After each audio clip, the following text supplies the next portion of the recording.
કેમ છો growing trader મિત્રો, welcome to market analysis video.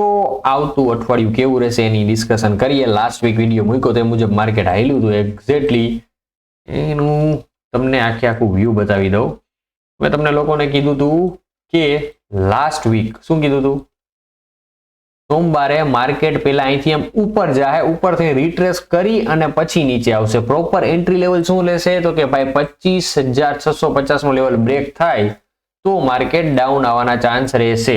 બાકી આ રેન્જ આખી કેવી રહેશે કે આટલામાં સાઇડ બેઝ રહેવાના ચાન્સીસ છે. બરોબર, તો એક્ઝેક્ટલી શું થયું તમે જોવા જાઓ. માંડે માર્કેટ ઉપર ખોલ્યું, ગ્રીન લાઇન ની બદલે ડાયરેક્ટ ગ્રીન લાઇન માં ડ્રો કરી છે કબજા હોય એટલે કેવું થયું ઈ લેવલ પાસે જ એક્ઝેક્ટલી રેડ લાઇન બની. રેડ લાઇન બાદ ડાયરેક્ટ નીચે ટચ થયું, રિટ્રેસમેન્ટ થયું પ્રોપર 15 મિનિટના ટાઈમ ફ્રેમમાં એન્ડ ફોલ જોવા મળ્યો.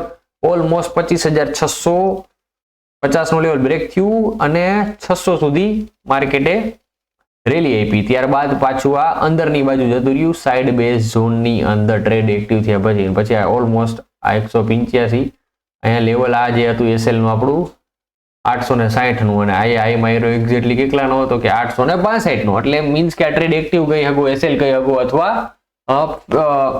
નોટ ગુડ ટ્રેડ કહી શકો. એટલે એસએલ લેવો હોય તો આપણે એસએલ તરીકે ટ્રેડ કરીએ. તો analysis wise side base market થઈ ગયું અને ટ્રેડ એક્ટિવ થઈને એસએલ આપી દીધો. બરોબર, સો કારણ કે એસએલ તો કહેવાય નહીં, કારણ કે આપણે જો આમ તમે જોવા જાવ કે ભાઈ છટક મારી ગોતે, પણ એકચ્યુઅલમાં શું હતું આપણો જે વ્યૂ હતું એમાં મેં કીધું હતું 650 નું લેવલ બ્રેક કરે તો રેલી આવશે. વન વે રેલી ના આવી, 2 દિવસ બાદ આપણો એસએલ હિટ થયો. મતલબ કે સોમવાર ગયો, મંગળવાર ગયો અને શુક્રવારના દિવસે એક દિવસ રજા હતી, એક શુક્રવારના દિવસે આ એસએલ આપણને આપ્યો અને એ એક્ઝેક્ટ 5 પોઈન્ટ થી આપ્યો. એટલે આપણે બહુ એક્યુરેટલી લેવલ્સ કાઢેલું. હવે તમે સમજો આ વસ્તુને ઇગ્નોર કરી અને મેઇન વસ્તુ પર ફોકસ કરો. એક્યુરેટલી શું કરવા હું આને વર્ડ બોલ્યો તો કે ભાઈ આપણે એક્સટેન્શન બંધ કરી દઈએ, રેગ્યુલર ટ્રેડિંગ સેશન્સમાં આવી જઈએ. તો આને એક્યુરેટલી શું કરવા કીધું તો કે આનો હાઈ જોવો કેટલો છે ભાઈ. આપણે જે સ્ટાર્ટિંગ હતું ત્યારે 25,899 નું, તો 900 નહીં 899, મતલબ કે 900 રાઉન્ડ ફિગર ન કરવા દીધું. તો 900 ના લેવલે રેઝિસ્ટન્સ હાઈ લેવલ ઉપરથી બનેલું, આ તમે સમજી શકો. ત્યારબાદ હવે આ જોવા જાવ, આ લેવલનું શું થયું, હાઈ કેટલાનો 873 નો અને આપણી આ એસએલ જે કેન્ડલ છે એનો હાઈ કેટલાનો 865 નો. તો આનો મતલબ શું નીકળ્યો કે 900 ના લેવલેથી રિટર્ન થયું, એના 3 દિવસ પછી 850 ના લેવલની હું અડી અને રિટર્ન થયું. મતલબ કે 900 થી 25 પોઈન્ટ પહેલા, મતલબ કે 875 નું આ લેવલ છે તો કેટલું થયું, ઓલું ડાયરેક્ટલી થયું 25 પોઈન્ટ છેટે આવી ગયું તો 3 દિવસમાં. મતલબ કે ઉપર રેઝિસ્ટન્સ ફીલ થાય. તો માર્કેટનો વ્યૂ શું રાખવાનું છે, આ કરંટ ડેટા ઉપરથી જ એનાલિસિસ કરતા શીખડાવું. બ્રોડ વ્યૂ તો એનાલિસિસ બાકી રહે આપણું, આમાં બધું કવર કરશું, ગોલ્ડ, સિલ્વર અને ફોરેક્સ. બરોબર છે, આ બધી વસ્તુ આપણે કવર અપ કરવાના છે એનાલિસિસનો. અને વીકલી એનાલિસિસ હંમેશા આપણા લાંબા જોઈએ છે. ડે ટુ ડે એનાલિસિસ આપણે એ કરશું ને. કાલે ટ્રાય કરીએ કે ફોરેક્સના એક ટ્રેડિંગ સેશન્સમાં હું બહાર નથી હોતો, હાજર હોઉં છું અહીંયા મારા ડેસ્ક ઉપર, તો હું ટ્રાય કરું કે 1 કલાક કાલે લાઈવ આવું અને આપણને ફોરેક્સ તમને લોકોને શીખડાવું બને એટલું. ચાલો, તો હવે આ શું થયું, રેઝિસ્ટન્સ કન્ફર્મ કર્યું માર્કેટ, આનો મતલબ એવું થયું. બટ હવે આપણે સ્ટ્રક્ચર ટ્રેડિંગ કરીએ. બરોબર, જ્યાં નકામો ડેટા ડિલીટ કરીએ. 1 ડે ટાઈમ ફ્રેમમાં સ્ટ્રક્ચર ટ્રેડિંગ વાઇઝ તમને લોકોને શું દેખાય છે અહીંયા, જે લાસ્ટ વીક કીધું હતું એ પ્રમાણે head and shoulder pattern and એક માર્કેટનો નિયમ છે બ્રેકઆઉટ એન્ડ રિટ્રેસ. તો આ બ્રેકડાઉન થયું, આ રિટ્રેસ થયું અને પછી તમે કેન્ડલને કયો પ્રકાર કહેવાય નીચે કોમેન્ટ કરો ભાઈ. જે લોકોને રસ હોય વિડીયો જોવો, પણ કેવું હોય કે ખાલી વિડીયો જોઈ નાખે, કાલ કોલ લેવો પુટ. પણ મારો ભાઈ આવી રીતે 100 દિવસ 2025માં જતા રહ્યા છે. જ્યારથી કરિયર ચાલુ કર્યું તો એનાલિસિસ વિડીયો બધાય જોયા જ છે, બધાય નાખા ગામના. કાલે એક તેજી કે એક મંદી કે સવારમાં ઉઠીને આપણું મન કે જ આપણે કરીએ છીએ, ગામે ગમે એ કીધું. બટ આ બધું કરવા કરતા હાથે શીખવામાં શું વાંધો હોય, તો હાથે શીખવામાં એક જ વસ્તુ હોય, જેવું એનાલિસિસ કોઈ કરે એમાં આપણે એક એક્ટિવ આપણો હાજરી દેવાની.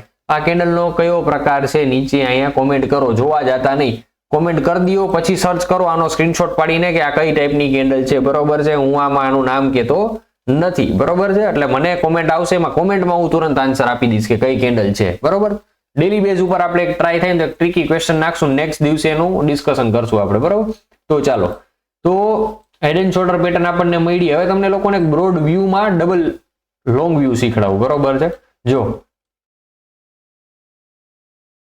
આ એક લેવલ છે, આ એક લેવલ છે. હવે માર્કેટ આ બે લેવલની વચ્ચે હાલતું થયું, તો અહીંયાથી એક આ રેલી સ્ટાર્ટ થઈ, રિટ્રેસમેન્ટ થયું, રેલી સ્ટાર્ટ થઈ, રિટ્રેસમેન્ટ થયું, પાછી ઉપર જાય. આવી રીતે થવું જોઈએ. કાં તો કઈ ટ્રેન્ડ લાઇનનો સપોર્ટ છે, ઓવરઓલ માર્કેટ સ્ટ્રક્ચરનો સપોર્ટ છે. તો હવે આ સ્ટ્રક્ચર ફોર્મેશનમાં જ માર્કેટ હાલતું હોય. આના અલગ અલગ નામ આપી અને કોર્સ બધા સેલિંગ કરે છે, આપણને ખ્યાલ છે. હવે આમાં આપણા કામની વસ્તુ કઈ છે, તો આપણે કયો વ્યૂ જોવો એ ઇમ્પોર્ટન્ટ છે. તો અત્યારે હું કયા વ્યૂની વાત કરું, તો જો બે ભાગમાં ડિવાઈડ કરી દો. આખાને તમે જોવો ત્રણેય લાઈનને ભેગી કરીને, તો આને કહેવાય લોંગ વ્યૂ ઓવરઓલ. તો આમાં તમે જોવા જાવ structure reading wise market bullish જ દેખાય. હવે આ એક લાઈનને ઇગ્નોર કરો અને આ બેની વાત કરીએ તો આમાં આપણને શું દેખાય? Head and shoulder pattern. ક્યાં એક્ઝેક્ટલી રિટ્રેસમેન્ટ લેવલે અહીંયા, અને અહીંયાથી ફોલ થાય એવું દેખાય છે આપણને. તો કે હા, બટ હવે ટ્રેન્ડ લાઇનનો સપોર્ટ આવે છે, ઇગ્નોર કરાય નહીં. જો હવે અહીંયા તમે જોવા જાવ ટ્રેન્ડ લાઇનનો સપોર્ટ અહીંયા મળે છે, પ્લસ પ્રીવિયસ જે રેઝિસ્ટન્સ લેવલ હતું આ એ સપોર્ટમાં કન્વર્ટ થયું, તો અહીંયા ડબલ સપોર્ટ બન્યો. એવી જ રીતે સેમ કન્ડિશન છે. હવે તમે એમ કહો કે પ્રશાંતભાઈ કન્ફ્યુઝ ન કરો. હા, કારણ કે આ રેઝિસ્ટન્સ લેવલ હતું, અહીંયાથી આ સપોર્ટ એવું આ ટ્રેન્ડ લાઇનનો સપોર્ટ. અને તમે પ્રશાંતભાઈ કહો સ્ટ્રક્ચર વાઇઝ સપોર્ટની વાત કરો અને પેટર્ન વાઇઝ બેરિશ પેટર્નની વાત કરો, તો સ્ટ્રક્ચર તેજી, પેટર્ન બેરિશ. કરવું શું? સ્ટ્રક્ચર રીડિંગ હંમેશા બધાય કરતા ઉપર હોય. બટ આ કેસમાં તમે લોકો જોવા જાવ જીઓપોલિટિક્સ, મતલબ કે આપણું જે બજેટ છે રવિવારે છે, તો આપણી ગવર્મેન્ટે કીધું કે માર્કેટ રાખો ચાલુ, કરે બધાય રમે, કરે જુગાર, મળે પૈસા. આ ચોખ્ખી વસ્તુ આપણી સામે. તો હવે આમાં થાય શું?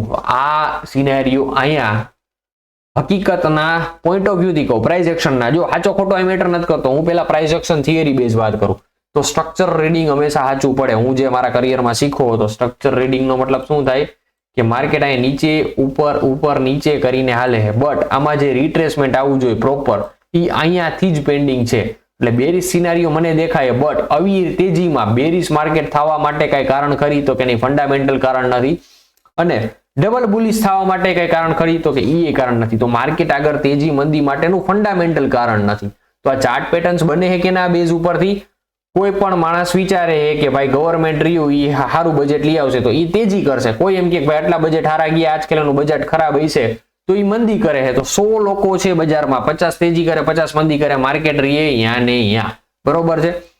તો આ સિચ્યુએશનમાં શું થાય? તો આ સિચ્યુએશનમાં મન જે દેખાય એ હું તમને લોકોને કહું.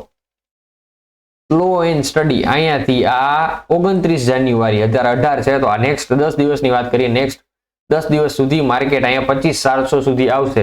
મતલબ કે નેક્સ્ટ સાઇડ બેઝ જે ઝોન છે ઈ આ રહેશે, અને માર્કેટ બહુ કન્ફ્યુઝન વાળું રિએક્ટ કરશે પ્યોર બજેટ દિવસ સુધી. નોર્મલી જે લોકો મને લાંબા ટાઈમથી ઓળખે છે, મારા 3 વર્ષના એનાલિસિસ હંમેશા બજેટ ઉપર રહ્યા છે કે બજેટના પહેલા જે એક બુલિશ રેલી આવતી હોય એ આપણે કેપ્ચર કરવી જોઈએ. બટ આજ ખેલે ઓન ડે બજેટ તમને લોકોને મુવમેન્ટ મળશે, either bearish either bullish. Higher chance છે બુલિશ રીએ, બરોબર છે, બટ ફંડામેન્ટલ વાઇઝ હવે એટલું બધું કઈ સારું બોલવાની જગ્યા નથી, કારણ કે ઓલરેડી એટલું બધું ખરાબ થઈ ગયું, એની વચ્ચે માર્કેટ એટલું બુલિશ રહ્યું હોય. સો હવે જે કાંઈ ગવર્મેન્ટ કરશે નેક્સ્ટ 5 વર્ષ માટે એના બેઝ ઉપર બહુ માર્કેટ ઇમ્પેક્ટ દેખાડવાની શક્યતા છે. તો જો માર્કેટ હંમેશા માર્કેટનું એક બિહેવિયર હોય, કેમ ગર્લફ્રેન્ડનું આપણે એઝ અ મેઇન છું એટલે હું વાત કરું કે ભાઈ ફિમેલ પાર્ટનરની વાત કરીએ તો ગર્લફ્રેન્ડનું એક બિહેવિયર હોય, આપણને ખબર હોય કે કઈ રીતનું એનું વર્તન હોય છે. બરોબર છે? તો આપણે પહેલેથી પ્રિપેરેશન કરીને જાય. માની લ્યો કે આપણી ગર્લફ્રેન્ડ હોય ને આપણે બીજી એકાદી ફ્રેન્ડ હારે વાર્તાલાપ હાલતો હોય, તો એને ખબર પડે કે આની મારી ચેટ જોઈ જાય તો ઓલી ગાડી થવાની ખારી થવાની. એવી રીતે એક માર્કેટનું બિહેવિયર હોવાનું છે. માર્કેટનું કઈ રીતનું બિહેવિયર હોય કે ભાઈ એની આગળ પહેલેથી ન્યૂઝ હતી તો એને રેલી આપી દીધી, હવે એ ન્યૂઝ બહાર આવી તો શું કરશે? રેલી સ્ટોપ કરી દે. ઘણીવાર તમે લોકો જોવો કે એક્ઝેક્ટ કોઈ પણ કંપનીનું રિઝલ્ટ આવે એના આગલા દિવસોમાં એમાં રેલી આવી ગઈ, કંપનીનું જે દિવસે રિઝલ્ટ આવે તે દિવસમાં રેલી જોવા ન મળે, માણસો રાહ જોઈને બેઠા હોય કે આમાં મુવમેન્ટ આવશે. બરોબર છે? અથવા ઉલટી થઈ જાય, પોઝિટિવ રિઝલ્ટ હોય તો નેગેટિવ મુવમેન્ટ આવે, અને નેગેટિવ રિઝલ્ટ હોય તો ઉલટાનું પોઝિટિવ મુવમેન્ટ આવે. આવું આપણે કેપ જોયેલું છે. તો માર્કેટ બિહેવિયર ઉપર છે. માર્કેટનું અત્યારે બિહેવિયર શું છે? ખરાબ સિચ્યુએશનમાં પણ માર્કેટે તેજી દેખાડી છે. તો હવે ગવર્મેન્ટ ઈ શું લઈ આવે છે? કાંઈ એવું નવું બોલે? મને નથી લાગતું કઈ નવું બોલે. મારા મતે કઈ એવું પૂછતું નથી કે અચાનક જ કંઈક તાકાતવાળી સ્કીમ આપી દઈએ ને બહુ સારું થઈ જાય. અચાનક ગવર્મેન્ટ હવે કેવું છે કે હું કહી દઉં ભાઈ આ વસ્તુ થઈ જાય, થોડુંક ફ્રેન્કલી બોલું કે હું કહું કે રોડ રસ્તા સારા થઈ જાય, પણ હવે હું એટલું વાર ખોટું બોલી ગયો અને બોલીને મોટી મોટી કરી અને મારાથી થયું નથી, તો હવે કોઈને ટ્રસ્ટ નથી રહેવાનું વર્ડ ઉપર, અને વર્ડને કારણે મુવમેન્ટ આવશે તો હવે કેવું છે કે ભાઈ આ ફોરેન વાળાના દ્રષ્ટિએથી હું તમને કહું કે દૂધનો ધગેલો છાશ ફૂકી ફૂકીને પીવે. આ ફોરેન વાળા આપણા માટે એવું બોલે એવું મને લાગે છે. એટલે જે થાય એ બજેટના દિવસે થાય, ત્યાં સુધી સાઈડ બેઝ, કારણ કે ઓલરેડી માર્કેટમાં તેજી થઈ ગઈ છે. માર્કેટ આગળ હવે ફંડામેન્ટલ રીઝન નથી, પબ્લિક હવે એટલો પૈસો આમાં નહીં નાખે. આ મારો વ્યૂ છે, કારણ કે અત્યાર સુધી જે માર્કેટ આવેલું એ ધરારથી જખ મરાઈને મ્યુચ્યુઅલ ફંડના પૈસા ઉપર જ આવેલું છે. તો કાલની વાત કરીએ, બહુ લોંગ વ્યૂ ઉપર ના જાય. અને તમે લોકોએ નોટિસ કર્યું હશે, લાસ્ટ યર 2025 હતું ત્યારે હું ચોખ્ખું બોલ્યો હતો કે 2025 બચીને હાલવાનું વર્ષ છે. આ વર્ષ ઉપર મેં કોમેન્ટ નથી કરી, તમે લોકોએ નોટિસ કર્યું હોય ને તો, કારણ કે આ વર્ષ કેવું રહેશે એ કોઈને નથી ખબર એવું હું નહીં બોલું, કારણ કે હું હંમેશા એવું કહું ભાઈ કોઈને નહીં ખબર હોય ને મને ખબર છે. તો આ વર્ષ ઉપર કોમેન્ટ બજેટ ગયા પછી કરીએ તો વધારે સારું રહે. એવું નથી કે બજેટ ઉપર ડિપેન્ડન્સી દેખાડવું, બટ આ વર્ષે ખરેખર બહુ બધી અનસર્ટેનિટી છે. બહુ બધી વસ્તુ ઝી કરતી નીચે જાય ને ઝૂપ કરતી ઉપર જાય, સમજાણું? તો વેટ એન્ડ વોચ. અને બસ હજી એક ટેવ પાડજો આ વર્ષમાં, જે લાસ્ટ વર્ષ નો પાડી હોય તો આમાંથી જે મળે એ ફટ કરતું લઈને ઘરે આવી જાજો ઇન્ટ્રાડે બેઝ ઉપર, બરોબર છે? તો કાલની આપણે ચર્ચા કરીએ તો કાલના દિવસમાં આને આપણે આપીએ 650 ને ઇમ્પોર્ટન્ટ સપોર્ટનો ભાગ, અને આને આપીએ રેઝિસ્ટન્સનો ભાગ. આ એક સાઇડ બેઝ ઝોન છે. એના સિવાય કદાચ આ બ્રેક ડાઉન થાય તો અહીંથી સપોર્ટ લઈને આવશે કે જે છે 25,480 નું લેવલ, એટલે 500 નો. એટલે ડાઉન સાઈડનો મારો વ્યૂ છે, પણ એમાં એક બજેટ સુધી આપણે મોકૂફ રાખીએ. બજેટના દિવસે ડાયરેક્ટલી ડાઉન સાઈડ આવી જાય અને જમાવટ કરી દઈએ તો મને કઈ વાંધો નથી. ક્લિયર? સો હવે આપણે લોકો નેક્સ્ટ ઉપર વાત કરીએ, જે છે બેંક નિફ્ટી. બેંક નિફ્ટી તો બુલિશ જ સમજો યાર, કારણ કે અમુક પીએસયુ બેંક તો બુલિશ છે. મને પ્રાઇવેટ બેંક્સ પણ અમુક એટલી નજરમાં ચડી છે, એની ઉપર આપણે ડિસ્કશન ના કરી શકીએ. ભૂકા બોલે એટલી એમાં તેજી આપણને જોવા મળી ગઈ છે. અને આમાં અત્યારે તમે જોઈ જ શકો બધી બેંકોમાં તેજી છે. અડાઈની હું બાય કે સેલ કરવાનું કઈ કહેતો નથી, બટ બહુ જમાવટ છે બેંક્સમાં તો. અને જે બજેટના દિવસે જોઈએ હું આવે છે સારું, કારણ કે હવે બેંકો સારી નહીં થાય તો દેશ સારો નહીં થાય એવી સિચ્યુએશન છે. તો સેન્સેક્સ તો આપણે કરતા નથી, નો ટોક ઓન સેન્સેક્સ. આપણે હવે આપણી આ વધ્યું સિલ્વર. તો કોમેક્સ, હવે ભાઈ જે નવા છે કોમોડિટીમાં ની શબ્દ નથી, આપણે કોમેક્સ કરીને આપણે કહી શકીએ જે ગ્લોબલી સિલ્વર હોય એનો એક ઇન્ડેક્સ હોય. આપણે ઇન્ડિયામાં કેમ સિલ્વરનો ઇન્ડેક્સ ડાયરેક્ટ એવી રીતે એમ ગ્લોબલ ઇન્ડેક્સ હોય. ગ્લોબલ ઇન્ડેક્સમાં શું કહીએ એને? કોમેક્સ કહીએ. કે કોમેક્સના સિલ્વરનો ભાવ શું હતો? એ કોમેક્સમાં $100 પહોંચી ગયું છે. અને આ જે રહ્યું બરોબર છે આપણું આ $90 છે, બરોબર છે? તો આ યુએસડીટી વાળું કહી શકાય આપણે. અને ઓલું રહ્યું ને એ તમે એક એશિયન, એક નામ આપી દો ને તમે વધારે ઈઝી રહે, કે એશિયન જે સિલ્વર રહ્યું ચાઇનાથી અને જાપાનથી જ્યાંથી જોવાય એમાં $100 ઉપર જતું રહ્યું. એટલે આપણા હિસાબે ગણવા જાવ 3 લાખ ઉપર એ સિલ્વરનો ભાવ ઓલમોસ્ટ જતો રહ્યો હોય. એટલે હવે આ જે સિલ્વર ઓપન થાય મંડેના, આ હરગે છે કે નીચે આવે એ જોવાનું રહે, કારણ કે વાં તો ઓલરેડી ભાવ ઉપર 100 પહોંચી ગયો. મારો વ્યૂ હતો કે અહીંયાથી જે બ્રેકઆઉટ આમાં આવ્યું ને 100 એ જઈને ઊભું રહે. 100 થી રિટ્રેસમેન્ટ આવવું જોઈએ. અને સિલ્વર બહુ એટલી ખરાબ વસ્તુ નથી, 50% ક્રેશ થયેલું, બટ જેની ડિમાન્ડ છે એ પ્રમાણે આપણે એની ઉપર કોમેન્ટ નથી કરવાની. સો આમાં મુવમેન્ટ આવશે એટલે બહુ જબરી આવશે. અને હું એક હંમેશા કહીશ કે ફોરેનનું સિલ્વર તો બાય કરાય નહીં, નો થાય આપણાથી, કારણ કે આપણી આગળ એવા રિસોર્સિસ નથી. બટ ઇન્ડિયન સિલ્વર, જો ફોરેન સિલ્વર ક્રેશ થાય તો ઇન્ડિયન સિલ્વર ક્રેશ થાય, તો આ ક્રેશમાં સિલ્વર મસ્ત વસ્તુ છે લોંગ ટર્મ ઇન્વેસ્ટમેન્ટ માટે. મારો જસ્ટ વ્યૂ શેર કરું, કોઈને કહેતો નથી ક્લિયર. આપણા ગોલ્ડની વાત કરીએ તો ગોલ્ડમાં તો રેલી ક્લિયર જ છે. બ્રેક આઉટ થયું, રિટ્રેસમેન્ટ થયું, જે મેં ડ્રો કરી દીધું. એના પછી આ જે રેઝિસ્ટન્સ હતું એને રિટ્રેસ થયા બાદ ગોલ્ડ ઉપર ગયું. અને ગોલ્ડની ભાઈ મારી તમને મેં ટાર્ગેટ કહી દીધી ક્યાં સુધીની? 55,500 સુધીની. તો 15 મિનિટના ટાઈમ ફ્રેમમાં લઈ આવું અને તમને ગોલ્ડ માટે કંઈ કહું કાલે, કારણ કે આમાં ટ્રેડ આપણે કરવાનો થાય મારે, તો હું લાઈવ આવીશ ત્યારે હું તમને બતાવીશ. તો આનું માઇનર રેઝિસ્ટન્સ લેવલ છે, આ બેની વચ્ચે છે. એટલે હવે જો ગોલ્ડ અહીં નીચે રિટ્રેસ કરવા હોય ને 550 લેવલે, એની નીચે બ્રેકડાઉન થાય તો ડાઉન સાઈડ ટ્રેડ થઈ જાય. બટ બુલિશ માર્કેટમાં અને ગોલ્ડમાં બેરીસ તો ટ્રેડ કરાય નહીં. એટલે જો અહીંયા નીચે આવે 550 લેવલને ટચ કરવા અને અહીંથી પછી આ ઉપર આમ જાય તો આમાં આપણે આવો ટ્રેડ કરી શકીએ. ઓલમોસ્ટ કેટલા ડોલરનો ટ્રેડ આમાં થાય?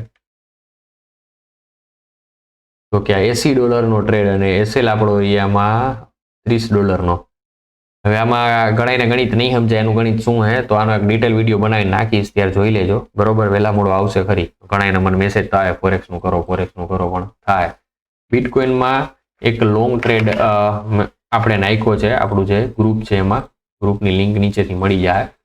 એમાં ઓલમોસ્ટ આપણે 93,000 સમથિંગ એન્ટ્રી એક્ટિવ થતી હતી અને આ ઓલમોસ્ટ 4,000 પોઈન્ટ કવર કરીને આવ્યું આપણે 98,888 નો લેવલ એમાં એક, એટલે ત્યાં 5,000 પોઈન્ટ કવર થાય છે. બ્રેકઆઉટ થયું, રિટ્રેસ થયું અને અહીંથી આ સુપર મુવમેન્ટ આપશે અપસાઇડની. આ ડાયમંડ પેટર્ન કહેવાય, લાસ્ટ વિડીયોમાં મેં કીધેલું હતું.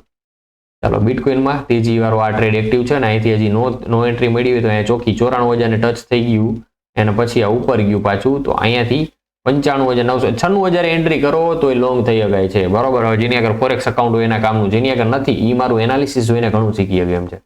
ચાલો, આ સિલ્વરની કઈ વાત નહીં. આપણા સિલ્વરની શું વાત કે ભાઈ આપણું જે સિલ્વર રહ્યું એમાં એક્ઝેક્ટલી અહીંયા એક ગેપ દેખાય છે, અહીંયા એક ગેપ દેખાય છે, બટ આ જે ટોચ છે આ ટોચની ઉપર જ ડાયરેક્ટ ખુલશે, 3 લાખ ઉપર જ ખુલશે સિલ્વર, જો ઓલું $100 ઉપર ખુલ્યું એટલે. અને જો નીચે આવ્યું તો નીચે આપણી પાગળ લેવર છે, બટ કોઈ દી ટ્રેન્ડિંગ વસ્તુને શોર્ટ નહીં કરવાની, આ મગજમાં રાખજો. ક્લિયર? ચાલો, તો મેજર જે વસ્તુ હોય એની ઉપર ડિસ્કશન કરી લીધી આપણે. ફોરેન પેરમાં, કરન્સીની પેરમાં ટ્રેડ આપણે એઝ ઓફ નાવ નથી કરતા, જસ્ટ વોચ કરીએ અને એમાં ટ્રેડ બહુ લોંગ હોલ્ડ કરવા પડે, તો એના કારણે આપણે અવોઇડ કરીએ છીએ. બાકી એમાં પ્રોપર પ્રાઇસ સ્ટ્રક્ચર સાથે ટ્રેડ હશે તો આપણે એમાં ટ્રાય કરશું. બીજું ઘણા ક્રૂડ ઓઇલ, તો કે ક્રૂડ ઓઇલ નથી કરતા. એના સિવાય લાસ્ટમાં બહુ ઇમ્પોર્ટન્ટ, આપણે લોકો સેબી લાયસન્સ સાથે આગળના ટાઈમમાં ટિપ્સ પ્રોવાઇડિંગનું પણ સ્ટાર્ટ કરવાના છીએ. તો જે લોકો ઇન્ટરેસ્ટેડ હોય એ નીચે કોમેન્ટ કરી દો, ઓર એલ્સ આપણો ટેલિગ્રામનો ગ્રુપ છે જ્યાં આઈડી છે, નંબર છે, અહીંયા તમે લોકો મને મેસેજ કરી અને કનેક્ટ થઈ શકો છો. તો સેબી આરએ દ્વારા આપણી અંડરમાં ટિપ્સ પ્રોવાઇડિંગ કરવામાં આવશે, મીન્સ કે પ્રોપર રિસ્ક મેનેજમેન્ટની સાથે ટ્રેડ્સ તમને પ્રોવાઈડ કરવામાં આવશે. ચાલો, મળીએ નેક્સ્ટ વિડીયોમાં. જય હિન્દ, જય ભારત.